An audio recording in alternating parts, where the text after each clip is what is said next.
Thank you very much. Since I've been involved with the EU a lot, I have discussed the taxonomy with my mother, tried to explain it to her. It's easier than personalized benchmarks, actually, because it's rule by rule. I'd like to start really to give a tribute to Andreas Hoepner. I met him here for the first time in 2012. We emailed before. He won the Best PhD Thesis Award. Many of you might have cited his PhD. He's got some really nice papers there. Very, very sadly, he conducted cancer in 2017 and passed in 2020. So I'll start with a tribute, and you can read the tribute on the ICMAs and the website. And as a shout out to anyone who might be interested, we're looking to organize a 5-year anniversary event honoring him in October, if anyone finds that of interest. He was definitely a very, very good scholar. So then I would also, of course, like to provide a little message. So where I am now, I've changed university in between. I used to be at St. Andrews, then I went to the ICMA. Jans actually recruited me to the ICMA as a consequence. So it's very consequential as the FIR Awards for me. And now I'm in Dublin, and funnily, the university uses the poster child picture of my office. So my office actually is straight behind that balcony there on the right. In the Smurfit Graduate Business School in Dublin. What I'd like to talk to you about is the things that we still haven't really tackled. We do get a backlash, and to be fair, we do get a backlash on the certain things where we may technically not be very accurate. And I will also try to inspire you to follow me a little bit to think about distributions, right? Distributions are very, very important in statistics, and investment as well as sustainability is a lot distributions. Actually, climate change and investment from a statistical perspective are very related there. And I would like to stress the thing that we really have neglected, even in the heydays of sustainability for a long time, the actual skewness of outcomes, meaning you have a much higher chance, for instance, of something negative happening than something positive happening. Stock markets, for instance, tend to be rising slowly and then falling sharply because fear is different from building trust. And you have loads of other situations where things are negatively skewed, as you would speak statistically. More importantly, they are asymmetric. And no day better than these days to argue that things are asymmetric, because you can hate Donald Trump, you can love Donald Trump, you can be Donald Trump. You probably wouldn't argue that he's symmetric, right?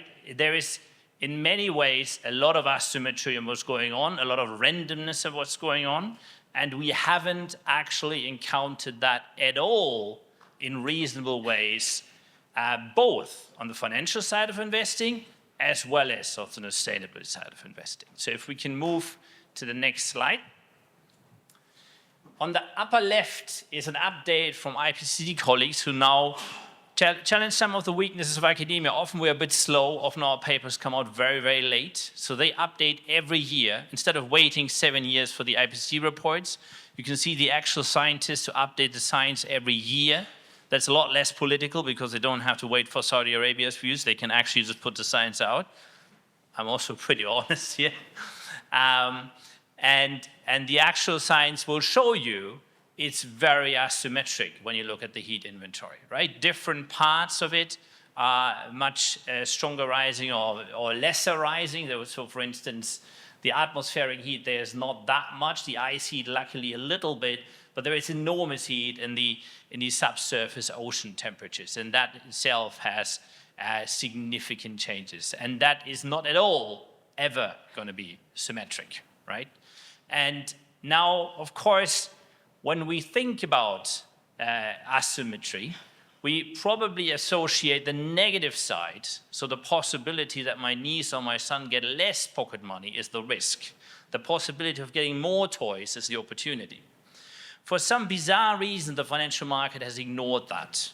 Markowitz has pointed this out in his own thesis, which won the Nobel Prize in 1959, that he does not like variance, he does not like semi-variance, he does not like beta. Sorry, he doesn't like semi-standard deviation, he likes semi-variance, semi-standard deviation, downside beta, not the standard measures of standard deviation and variance. He has repeated that when he won the Nobel Prize, that we are actually completely confusing it. If you think about it, mean variance optimization, it maximizes the first moment on the return, and then if you split the second in the upper partial and the lower partial moment, it minimizes the lower partial moment, but it also minimizes the upper partial moment. So as such, it is literally schizophrenic. And we're still playing with a framework that is literally schizophrenic without actually reflecting on it. So what I'd like to draw your attention to is the chart on the right, which is a very, very simple chart. It's the Russell 1000 return. I've taken it as an homage to Donald Trump here. It does have Trumpian returns in the end. It's from Q2 2023 to Q1 2025, fairly recent. The return is the second column, so the green and the red. It's weekly returns. Then the actual third column is the standard deviation. And as you can see from the largest green bars, your largest returns are measured as your largest risks.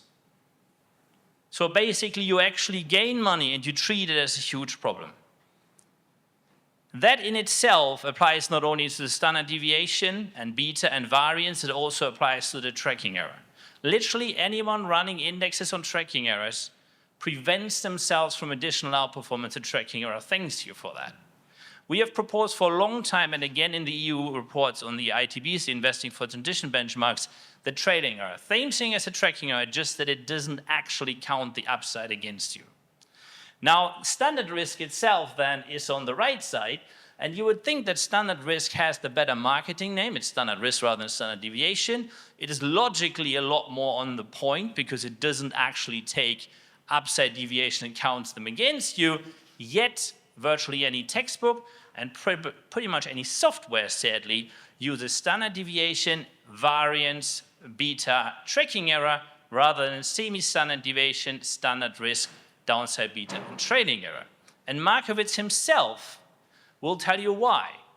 Because the same person that said the only responsibility of a company is to increase its profits, Milton Friedman, used to be his supervisor and argued strongly against using semi-variance. He said it would be too complex, it would be too much data-driven, it would be too much operational research. Theoretically, everything was symmetric, and because theoretically it was symmetric, it'd be fine to use just variance. So if you actually open his PhD thesis, you will see he never had anything on variance. He had it on semi-variance, and he himself describes that variance is wrong, repeats that when he wins the Nobel Prize. So that's so much for society listening to the actual technical details rather than listening to an intermediary's interpretation of what the intermediary likes to be the technical details. So if we then essentially look at this, and I should credit this as a project we're working on, it's not yet public, but the cover page is there, with Lars Dijkstra, who is the PGM CIO, Pernille Jessen, who is the AP pensions here in Denmark, and Fabiola Schneider, who is the UCD colleague of mine. So moving to the same aspect on climate change, and talking about it from an emissions perspective, meaning moving one slide, we basically have a Nature climate change paper from 2021, together with Yuri Gelli, who is the leader of the IPCC 1.5 degree report. I'll be closer to the mic.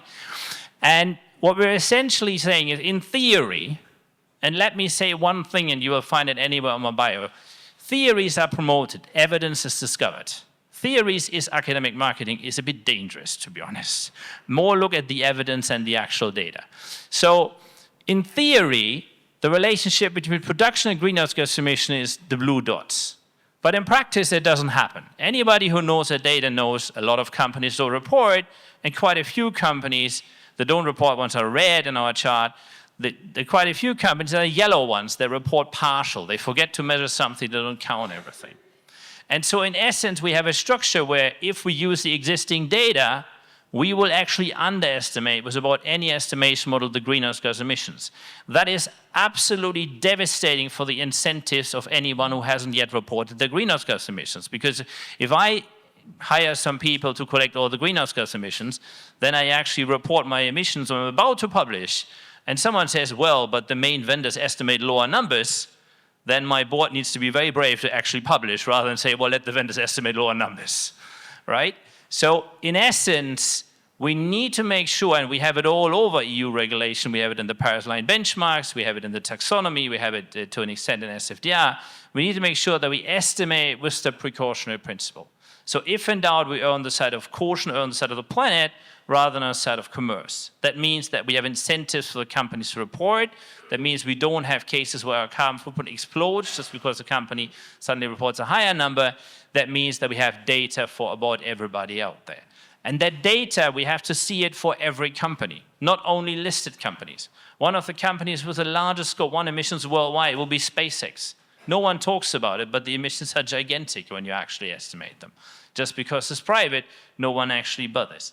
So we then recommend essentially to use a statistical process to get to chart D on the side, where we have the yellow ones, the slightly underreported, slightly overestimated, and the red ones a bit further overestimated. And so that gives us a substantial amount of data that then allows us to understand literally every company we would like on greenhouse gas emissions. We also have, just last year, published a paper in Science talking about targets and the fact that targets tend to forget innovators.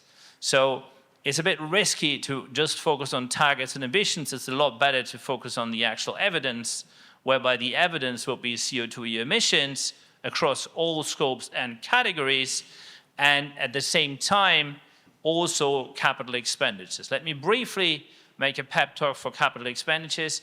Green capital expenditures are the one measure that is both evidence-based, because the money is spent, it's already out of the bank account, but yet forward-looking, because CapEx plans are 5 to 7 years. So it's not some funny commitment that you can make. One Shell CEO makes it, the next Shell CEO takes it back. It's already spent, it's out of the bank account, and if you look at the companies that actually have high CapEx, which are the ones that are relevant for transition, right? You're not relevant for transition just because you got some industry classification. That is a very dangerous way of thinking. You may have some industry classification and your CapEx is next to nothing because you're actually a consultant. If you don't have CapEx, you really only need to decarbonize, nothing else, because you don't invest in the real world. But if you check the actual CapEx, for instance, more than 1% CapEx to valuation, then you take the companies that invest, and these companies, together of course with governments, will shape the transition. It's simply following the actual numbers. So coming back to the level of detail we're having, when we developed the Paris-aligned benchmarks, now followed by 180 billion in assets, we looked at the Scope 3 data, and Manuel is in the room here. It was very, very patchy at the time, and only certain categories were there. Now with the additional technologies, we can estimate any category, and we can estimate any category not only for what is the highest number that we see out there, but what should be the highest number if everybody reported. And that also tells us that some categories frankly don't matter. So category 14, franchise, doesn't matter at all. Categories 6 and 7 are maybe nice for learning in, but employee commuting and business travel, unless you're a consultant, really isn't that much. What really matters is category 11, use of sold product, category 15, the actual finance emissions, category 10, category 1, and so forth. And that is where by far the lion's share of emissions sits. If you look at industries, the industries that have the highest Scope 1 and Scope 2 still have about 60% Scope 3. If you look at industries with dominant Scope 3, then it's 95% Scope 3 and about 5% Scope 1 and Scope 2. Keep that in mind when everybody talks about AI generating enormous electricity demands. Even that top up on Scope 2 is nothing compared to the Scope 3. And companies like Microsoft will document that fairly nicely in their reports, where you can see all the additional Scope 2 compared to their Scope 3, again, nothing. So if we actually want to get value chains under control, public companies, private companies, into all the other countries, we do have to get hold of the Scope 3 emissions. And so on my last slide, being a bit academic here, I would like to show you some data. So these are ranked by the most important categories. Anyone outside the top 10, frankly, is a category you can ignore. It doesn't matter. The numbers are really, really low, even for the highest. You can already see that different industries have different meaning. So the highest one is use of sold product. Fairly recently this year, and that's another thing, the emissions need to get much faster, and they can be, of course, with financial data. And say, hey, this year ExxonMobil reported category 11. That's great. They're the highest number ever out there, and that's very brave on ExxonMobil, even under Trump, to be honest. But actually the highest in the MSCI ACWI framework, this is MSCI ACWI, Saudi Arabia is not included, I should say, by our estimates with 95% precautionary principle would be China Petroleum, shortly followed by PetroChina. Next example, very obvious, the highest self-reported number on category 15 investment is Crédit Agricole. That certainly is not correct. Now, I actually visited BlackRock this morning and had a big debate with them about it. They claim they reported, but under a different name for political reasons. But it should normally, by our estimates, be BlackRock. The next most important category, processing of sold product, Rio Tinto is the highest number. With precautionary principle, BHP Billiton probably would be higher. Purchased goods and services, Walmart is the highest number. Fairly possible, Gazprom is actually higher. Fuel and energy-related services, Shell, Korea Electric Power could well be higher. The only category where the highest reported nearly certainly is the highest overall, regardless whom you estimate, is downstream leased assets. Downstream leased assets is an Irish company, AerCap, is the biggest owner of any fleet of aviation worldwide by a wide margin. Now, let me make a brief comment on EU regulation, both CSRD and taxonomy.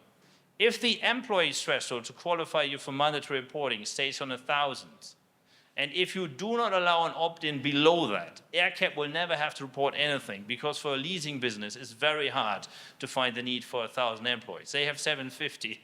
They think they should report, but they're a leasing business. They're not going to hire 250 employees just to have to report.